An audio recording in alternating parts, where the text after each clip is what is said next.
Hello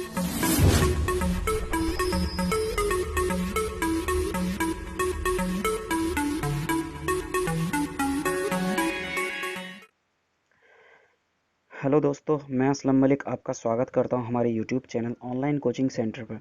दोस्तों, जैसा कि आपको पता है, हमारे चैनल पर स्टेट की जितनी भी पॉलिटेक्निक एंट्रेंस एग्ज़ाम होते हैं उन सब की तैयारी कराई जा रही है, जिसमें मोस्ट हैं UP polytechnic, Bihar polytechnic, MP polytechnic, ठीक है, तथा दिल्ली पॉलिटेक्निक, और एक मोस्ट इम्पॉर्टेंट है एएमयू पॉलिटेक्निक। तो इन सभी की तैयारी कराई जा रही है, जिसमें मैं आपको पढ़ा रहा हूँ फिज़िक्स, ठीक है। तो इससे पहली वाली क्लास में हम आपको फिज़िक्स के सिलेबस के बारे में बता चुके हैं। यदि आपने वो हमारी क्लास नहीं देखी है तो जाकर वो क्लास भी देख लीजिए, जिससे आपको पता चल सके कि हम आने वाले दिनों में किस तरीके से पूरा फिज़िक्स का सिलेबस जो है हम कवर करने वाले हैं। यदि दोस्तों आप हमारे इस चैनल पर नए हैं तो कृपया कर इस चैनल को सब्सक्राइब करें, जिससे आने वाली तमाम वीडियो की नोटिफिकेशंस आपको प्राप्त हो सके। तो चलिए दोस्तों, वीडियो शुरू करते हैं। आज का हमारा पहला टॉपिक है, यानी कि जैसा कि आपको बता चुका हूँ, पहला चैप्टर हम आपको मोशन का कराने वाले हैं। मोशन आज हमारा पहला चैप्टर है, तो उसके बारे में हम पढ़ाएंगे आज आपको। तो चलिए शुरू करते हैं। मोशन। तो मोशन क्या है? सबसे पहले हम मोशन चैप्टर को शुरू करने से पहले हमें चैप्टर का जो नाम है उसके बारे में मालूम होना चाहिए कि मोशन आखिर कहते कैसे हैं, ठीक है। तो जान लेते हैं मोशन क्या होता है। यानी स्टेट ऑफ मोशन या गति की अवस्था। गति अवस्था किसे कहते हैं? यानी कोई गति हो रही है, हम कैसे मालूम करेंगे कि ये गति है, यानी ये गति की अवस्था है, या कोई ऑब्जेक्ट मोशन में है तो उसे हम कैसे डिफाइन करेंगे कि ये इसे हम मोशन कहते हैं। तो जान लेते हैं कि यदि किसी वस्तु की स्थिति में समय के साथ साथ यदि किसी वस्तु की स्थिति में समय के साथ साथ अपनी स्थिति में परिवर्तन हो, अपनी स्थिति में परिवर्तन हो, वह गति अवस्था कहलाती है। ये मोस्ट इंपॉर्टेंट लाइन है। कौन सी? समय के साथ साथ अपनी स्थिति में परिवर्तन हो, ठीक है। फॉर एग्जाम्पल मैं आपको बता देता हूँ। जैसे कोई व्यक्ति यहाँ ए पॉइंट पर है, ठीक है। यहाँ ए पॉइंट पर कोई व्यक्ति है, ठीक है। और मान लीजिए सुबह के 8 बजे, फॉर एग्जाम्पल सपोज दैट सुबह के 8 बजे हैं, और मान लीजिए कोई व्यक्ति ए पॉइंट पर है। हमने देखा बाद में 2 घंटे बाद, कितने 2 घंटे बाद हमने देखा 10 बजे, तो हमें वो व्यक्ति कहाँ मिला? बी पॉइंट पर, ठीक है। कहाँ मिला? बी पॉइंट पर। तो इससे हमें क्या पता चला कि कोई व्यक्ति समय परिवर्तन के साथ, क्या समय परिवर्तन के साथ, यानी कि 8 बजे के बाद 10 बजे जब हमने उस व्यक्ति को देखा तो हमें वो कहाँ पाया गया? यानी कि अपनी स्थिति वो चेंज कर चुका था। अपनी स्थिति वो चेंज कर चुका था। ए पॉइंट से बी पॉइंट तक वो आ चुका था। तो इसका मतलब क्या है? इसका मतलब ये है कि समय के साथ साथ अपनी स्थिति में परिवर्तन हो।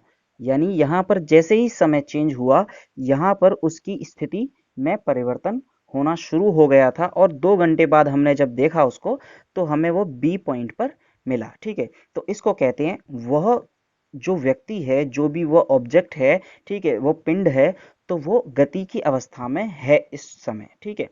तो इसको हम कहते हैं गति की अवस्था। आई होप आपको समझ आ गया होगा कि गति की अवस्था किसे कहते हैं।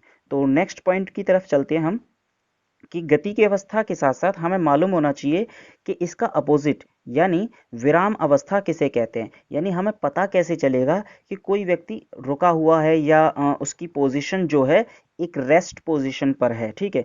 तो नेक्स्ट हम पढ़ते हैं कि विराम अवस्था किसे कहते हैं, ठीक है।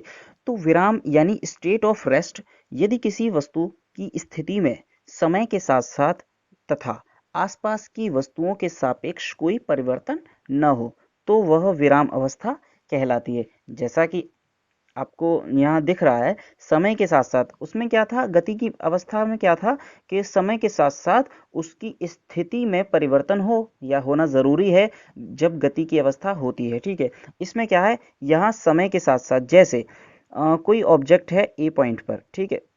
कोई ऑब्जेक्ट है ए पॉइंट पर, हमने सुबह 8 बजे उसको हमने ध्यान दिया उस पर, या हमने उसको देखा। सुबह 8 बजे थे उस ऑब्जेक्ट को जब हमने देखा, ठीक है।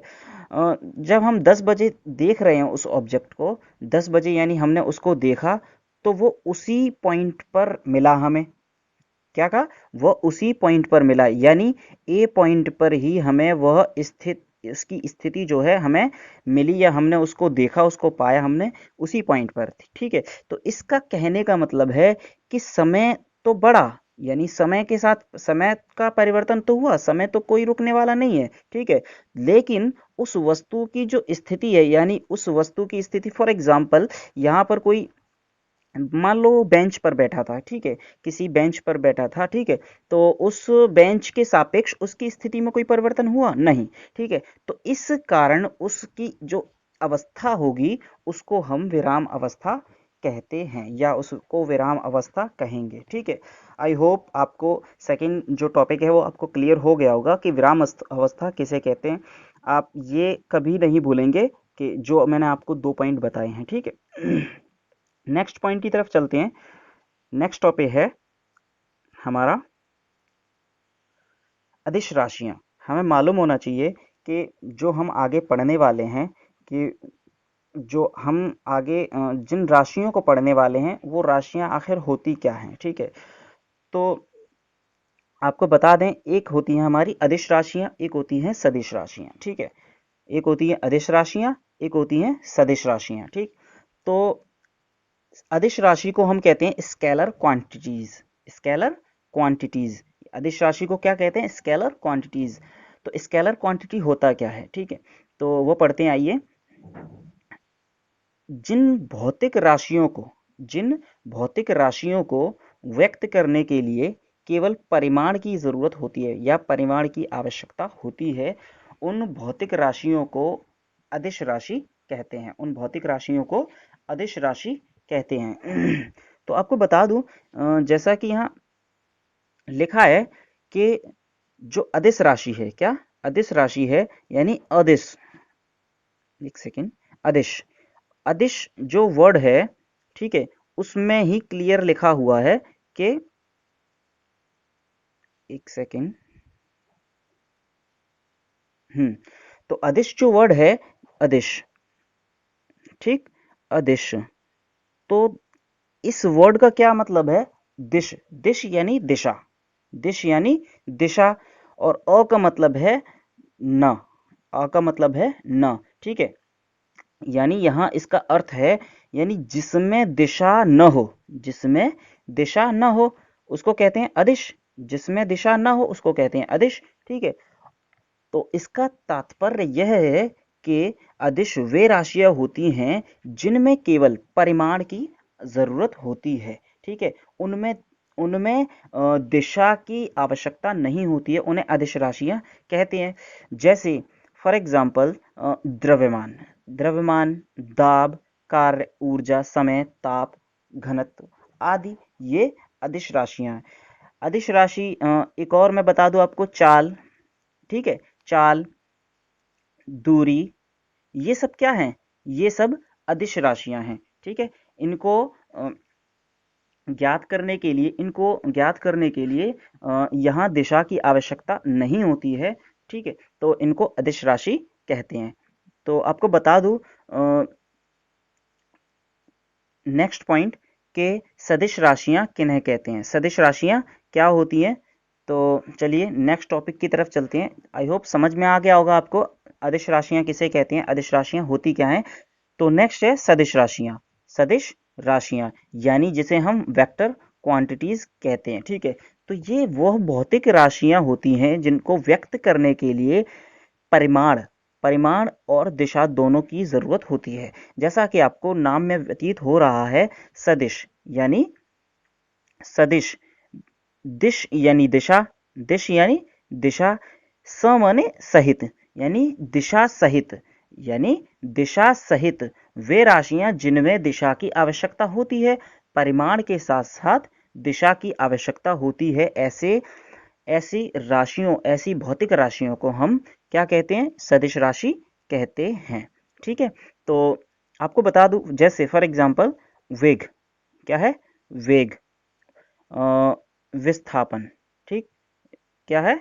विस्थापन, वेग, विस्थापन, संवेग, आवेग, त्वरण, बल, भार। ये ऐसी राशियां हैं जिनको व्यक्त करने के लिए हमें किसकी आवश्यकता होती है? हमें दिशा की आवश्यकता होती है। ठीक है, तो आई होप आपको समझ में आ गया होगा कि सदिश राशियां किसे कहते हैं। तो दोस्तों नेक्स्ट नेक्स्ट टॉपिक है हमारा दूरी। ठीक है, तो अब हम दूरी के बारे में जानेंगे, दूरी किसे कहते हैं, यानी इंग्लिश में इसको कहते हैं डिस्टेंस। इंग्लिश में इसका मीन है डिस्टेंस। तो डिस्टेंस होता क्या है?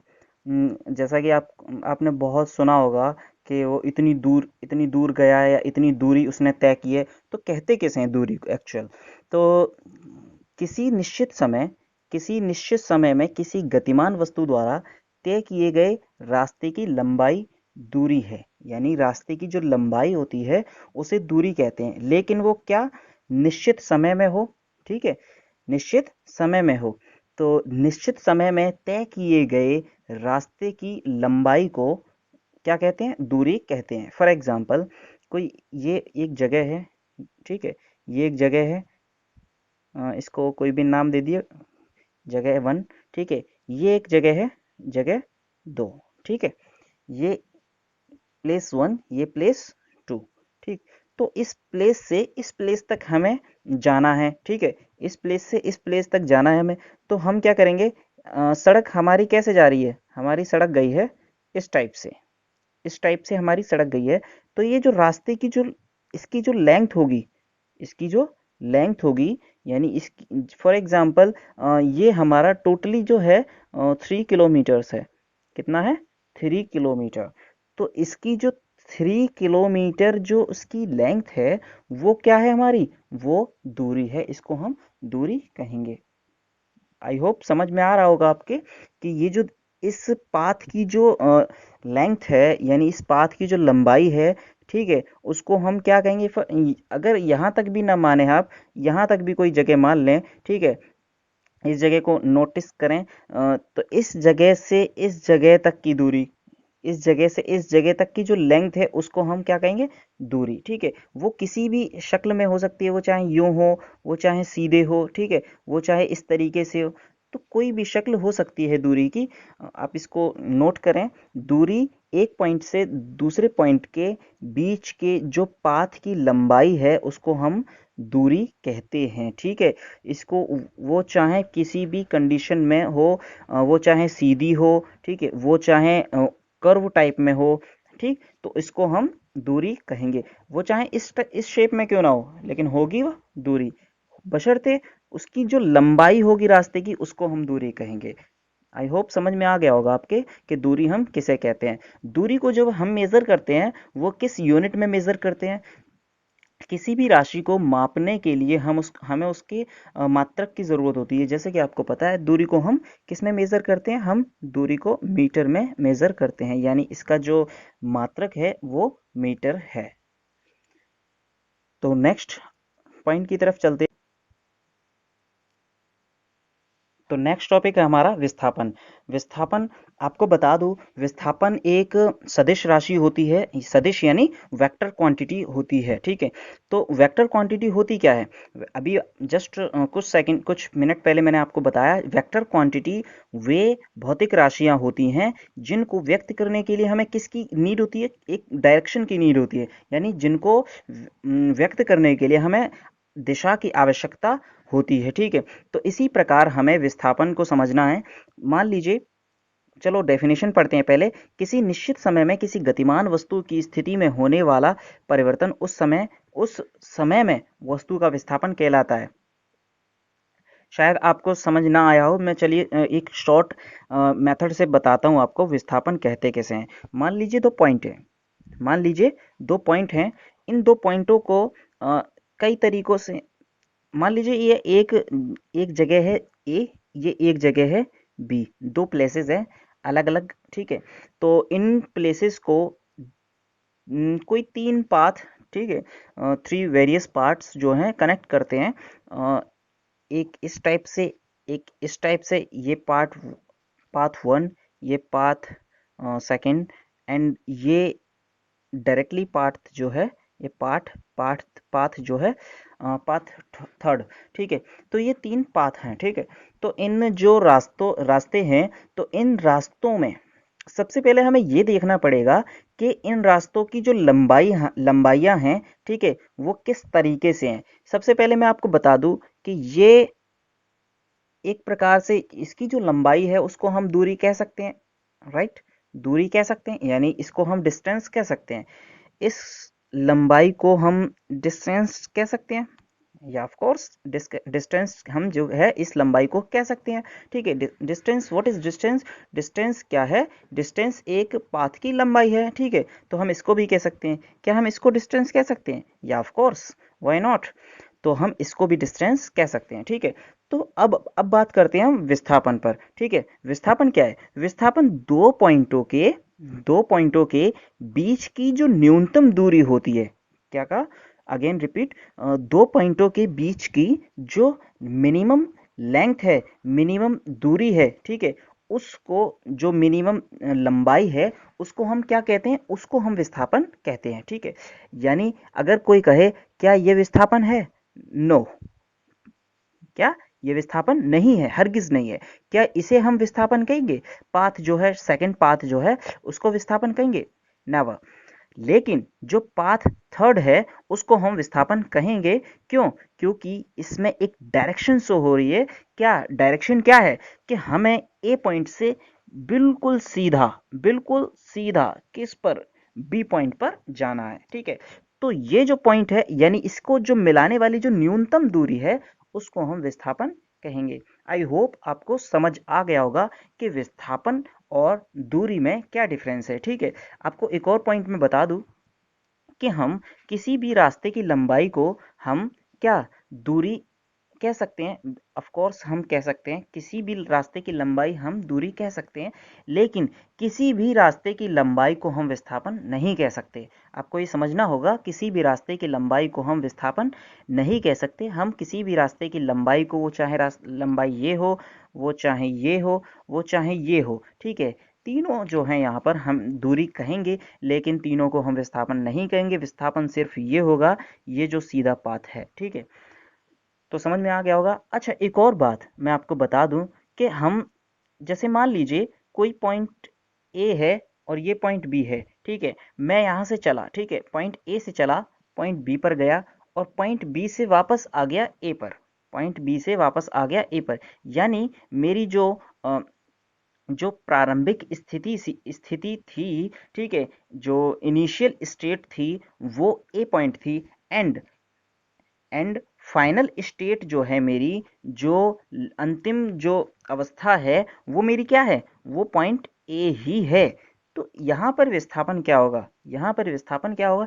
यहाँ पर विस्थापन जो होगा, वो क्या होगा? वो शून्य होगा। वो क्या होगा? शून्य होगा। ठीक है, आई होप समझ में आ गया होगा आपको कि विस्थापन यहाँ पर शून्य होगा। ठीक है, विस्थापन जीरो हो सकता है, लेकिन कभी दूरी जीरो नहीं हो सकती है। विस्थापन, ठीक है, जीरो हो सकता है, दूरी जीरो नहीं हो सकती है। विस्थापन नेगेटिव हो सकता है, लेकिन दूरी नेगेटिव नहीं हो सकती है। दूरी हमेशा पॉजिटिव रहेगी। ये मेन डिफरेंस है दूरी तथा विस्थापन में। आई होप आपको समझ में आ गया होगा। तो नेक्स्ट पॉइंट की तरफ चलते हैं। पॉइंट अगला है स्पीड, यानी चाल। चाल किसे कहते हैं? चाल क्या है? तो चाल होता क्या है? जनरली आपने फॉर्मूला पढ़ा होगा। चाल बराबर क्या होता है? बहुत लोग पढ़ते हैं, हमने भी पढ़ा है। चाल बराबर होता है दूरी, क्या? दूरी बटे समय। ठीक है, तो चाल बराबर जनरली एक फॉर्मूला है, दूरी बटे समय। ठीक, तो एक्चुअली में चाल होता क्या है? ठीक है, हम बस ये फॉर्मूले से हम इसकी डेफिनेशन को हम बना सकते हैं कि चाल कहते किसे हैं। चाल कुछ नहीं है। चाल क्या है? कुछ नहीं है। चाल एक प्रकार से दूरी ही है। क्या कहा? चाल एक प्रकार से दूरी ही है। ठीक है, लेकिन कब? लेकिन कब? जब समय हमारा जो है, फॉर एग्जाम्पल मान लीजिए चाल को हम डिनोट कर रहे हैं v से, ठीक है, और दूरी को, चाल को डिनोट कर रहे हैं हम v से, दूरी को कर रहे हैं हम डिनोट s से, एंड टाइम को कर रहे हैं हम t से। ठीक है, फॉर एग्जाम्पल कुछ देर के लिए हमने t को क्या मान लिया? हमने t को मान लिया वन, ठीक है, वन यानी 1 सेकेंड, ठीक है। मान लिया हमने कोई भी दूरी हमने कवर की 1 सेकेंड में, ठीक है, कोई भी दूरी हमने कवर की, यानी यहाँ से इस पॉइंट से इस पॉइंट तक हमने ये दूरी कवर की, ठीक है, 1 सेकेंड में, ठीक है। तो ये दूरी है जो हमने 1 सेकेंड में कवर की है। अगर यहाँ इस फॉर्मूले में हम, ठीक है, इस फॉर्मूले में हम क्या करें, इस दूरी को इस दूरी को, ठीक है, जो हमारा v बराबर जो s अपॉन टी था, इस फॉर्मूले में हम t बराबर अगर 1 रख दें तो v बराबर क्या हो जाएगा, v बराबर s हो जाएगा, ठीक है, v बराबर s। तो आई होप आपको समझ में आ गया होगा। चाल क्या है, चाल एक दूरी ही है, लेकिन वह दूरी जो है 1 सेकंड में कवर की गई हो तो उसको हम चाल कहते हैं। आइए डेफिनेशन की तरफ चलते हैं। डेफिनेशन क्या है, किसी पिंड द्वारा एकांक समय, जैसा कि मैंने आपको बताया टी जो होता है इसके फॉर्मूले में होता है, तो टी क्या हमने माना, एकांक, एकांक मतलब एक, ठीक है। तो एकांक समय में चली गई दूरी उसकी चाल कहलाती है। आई होप आपको समझ में आ रहा होगा, बिल्कुल क्लियर तरीके से मैं बता के चल रहा हूँ आपको कि चाल क्या है, ठीक है। तो चाल एक अदिश राशि है, चाल एक अदिश राशि है। इसे प्रदर्शित करने के लिए केवल परिमाण की आवश्यकता होती है, दिशा की आवश्यकता नहीं होती है। तो चलिए हम चाल के मात्रक के बारे में जानते हैं, ठीक है। तो जैसा आपको बताया, चाल बराबर दूरी बटे समय, ठीक है। दूरी दूरी को हम किस में मेजर करते हैं, दूरी को हम किस में मेजर करते हैं, मीटर में, ठीक है। और जो समय है, समय को किस में मेजर करते हैं, सेकंड में। तो इसका जो यूनिट है यानी मात्रक है उसको क्या कहेंगे, मीटर प्रति सेकंड, ठीक है। तो मीटर मीटर जो है, मीटर प्रति सेकंड इसका क्या है, मात्रक है, ठीक। तो आगे चलते हैं हम नेक्स्ट टॉपिक की तरफ। नेक्स्ट टॉपिक है हमारा वेग। वेग किसे कहते हैं, वेग एक सदिश राशि है। वेग जो है, जैसा कि अभी आपको बताया, चाल क्या है, चाल एक अदिश राशि है, वेग एक सदिश राशि है। वेग किसे कहते हैं, ठीक है। तो वेग, बिल्कुल जैसे हमने आपको चाल की डेफिनेशन बताई उसी तरीके से हम वेग की डेफिनेशन बताने वाले हैं। थोड़ी देर के लिए आप मान लीजिए, वेग को हमने मान लिया v से डिनोट किया, ठीक है। v बराबर है, v बराबर क्या होता है, v बराबर विस्थापन, विस्थापन फॉर एग्जांपल डी से डिस्प्लेसमेंट, ठीक है। तो ओवर टाइम, विस्थापन ओवर टाइम, ठीक है। तो विस्थापन ओवर टाइम इसका एक फॉर्मूला होता है वेग का, विस्थापन ओवर टाइम, ठीक। तो विस्थापन बटे समय अंतराल जिसे हम कहते हैं, ठीक है। तो क्या होता है कि टी को हम 1 मान लेते हैं, ठीक है, टी को 1 सेकेंड मान लेते हैं। तो क्या है, तो v बराबर क्या हो जाएगा, v बराबर क्या हो जाएगा, d, v बराबर d, यानी चाल, वेग कुछ नहीं है, वेग कुछ नहीं, वेग जो है सिर्फ एक विस्थापन है जो 1 सेकेंड में किया गया है कवर, ठीक है। वेग क्या है, एक विस्थापन है जो 1 सेकेंड में तय किया गया है, ठीक। तो आइए अब डेफिनेशन की तरफ चलते हैं। डेफिनेशन क्या कहती है, किसी वस्तु द्वारा एकांक समय में तय किए गए विस्थापन को हम वेग कहते हैं, एग्जैक्ट जैसा मैंने अभी आपको बताया। तो वेग एक सदिश राशि है, इसको प्रदर्शित करने के लिए हमें परिमाण के साथ साथ दिशा की आवश्यकता होती है। इसका मात्रक भी मीटर प्रति सेकंड होता है, जैसा उसका होता है ऐसा ही इसका होता है। क्यों, क्योंकि विस्थापन को हम मीटर में ही मेजर करते हैं। नेक्स्ट टॉपिक की तरफ चलते हैं। नेक्स्ट टॉपिक क्या है हमारा, नेक्स्ट टॉपिक है हमारा त्वरण। त्वरण किसे कहते हैं, ठीक है। त्वरण क्या होता है, आपने सुना होगा कि यह जो गति है वो त्वरित अवस्था में है, ठीक है, यह गति जो है त्वरित अवस्था में है, ठीक है।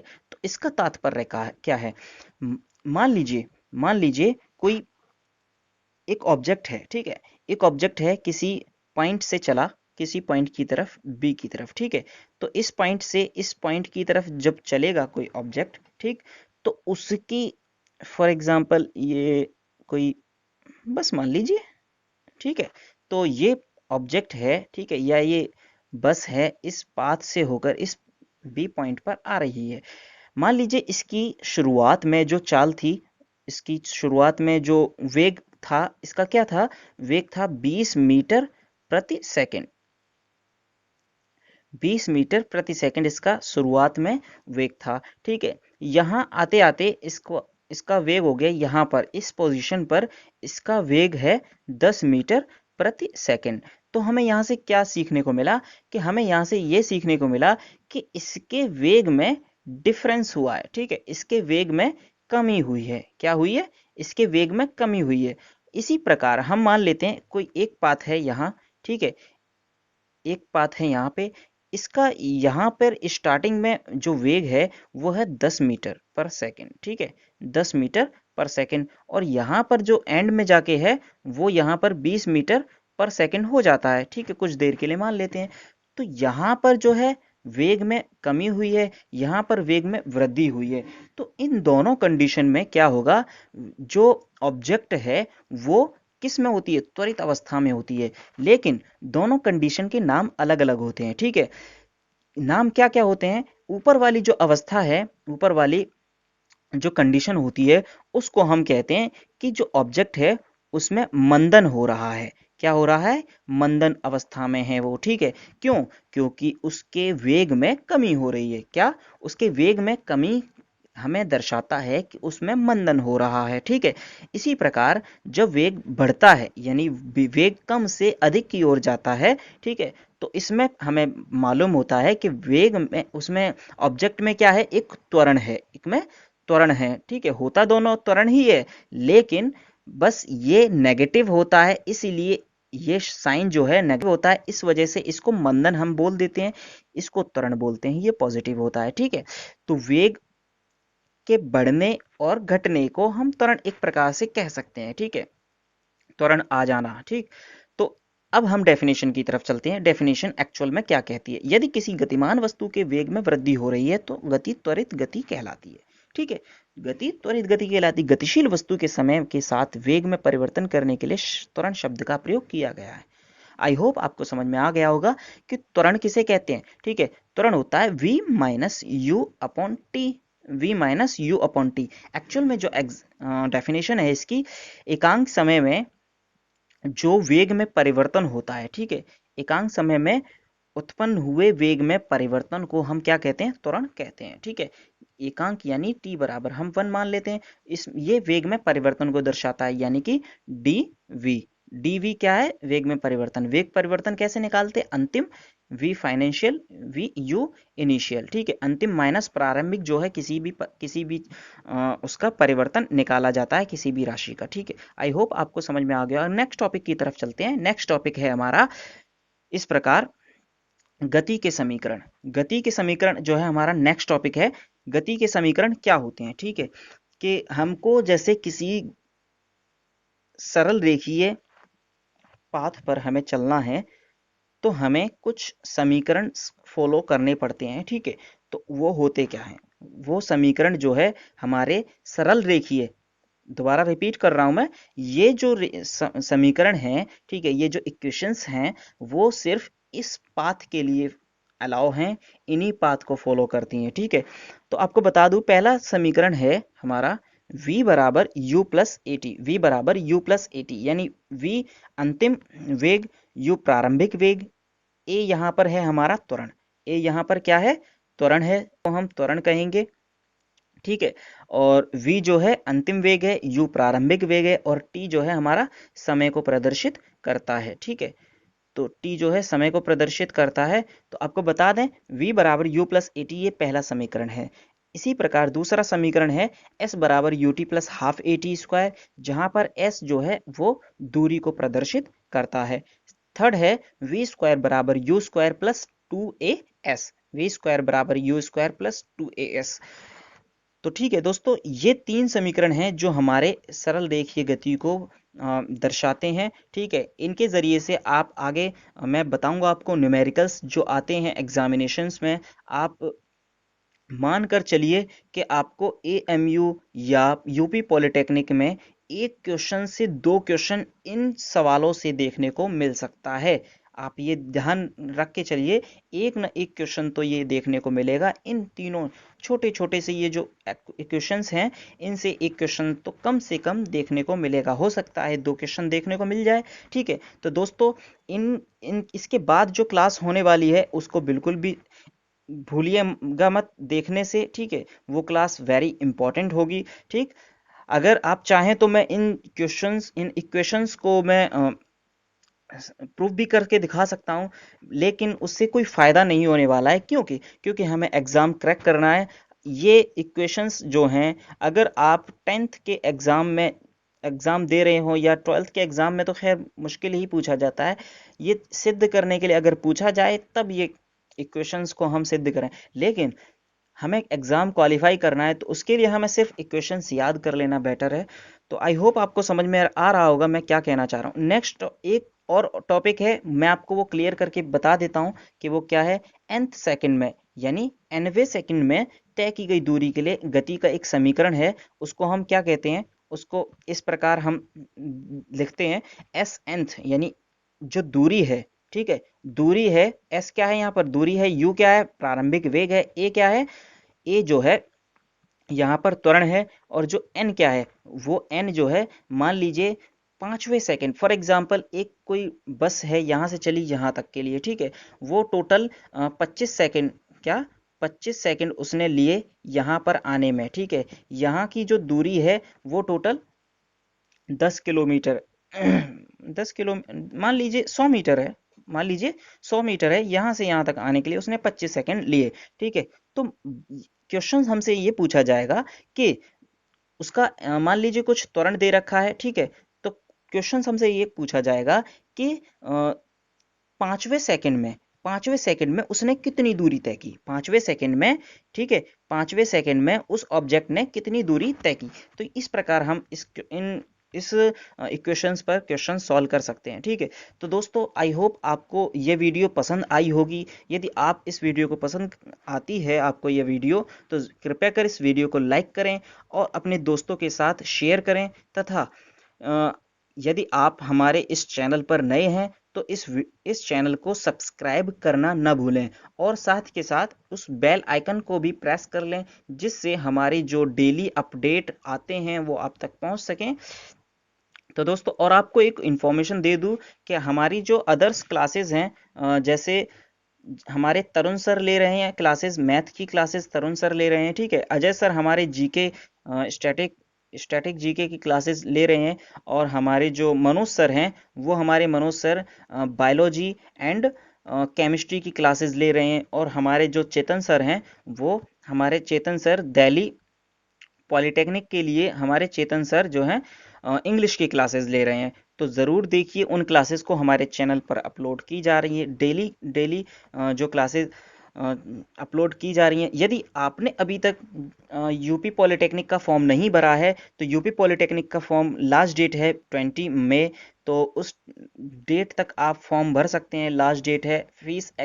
फीस सबमिट करने की ये लास्ट डेट है, तो आप जल्दी से जल्दी फॉर्म भर सकते हैं। अभी आपके पास अच्छा मौका है, एक अच्छे गवर्नमेंट पॉलिटेक्निक कॉलेज से या एएमयू से आप पॉलिटेक्निक डिप्लोमा कर सकते हैं। तो दोस्तों वीडियो पसंद आए तो लाइक ज़रूर करिएगा। धन्यवाद।